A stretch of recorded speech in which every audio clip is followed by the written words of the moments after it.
In Scotland, you know that we have an extensive range of renewable assets and generation, but we export much of our renewable electricity, but your regime is tailored to the United Kingdom market as a whole, and clearly there are inhibitors in Scotland for that expansion to net zero energy production, not least the exorbitant transmission costs.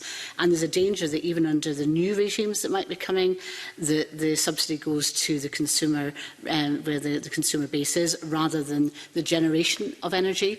So what can be done to ensure that Scotland can contribute to net zero by powering ahead with renewables?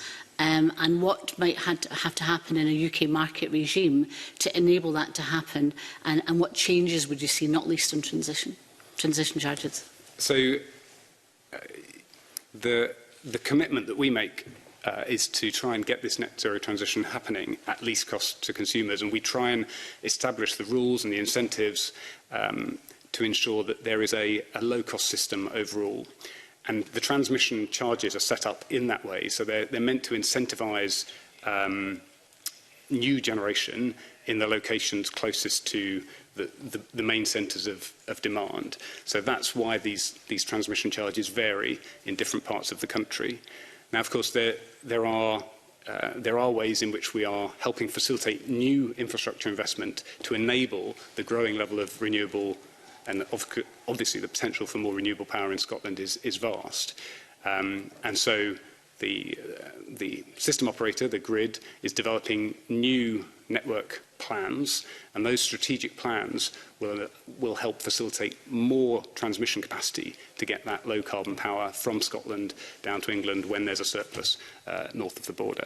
And I think that long-term structure is really important to make sure that increased capacity is built, and then you get an efficient system across GB.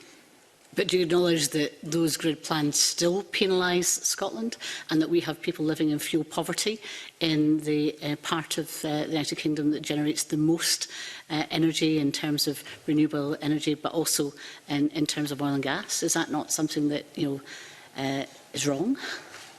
So fuel poverty, of course, is a problem across GB, and as my colleague has been saying, what we try and do is establish a least cost system, but we don't have the ability to introduce new subsidies. So for us, it's about the fair prices across the whole of GB.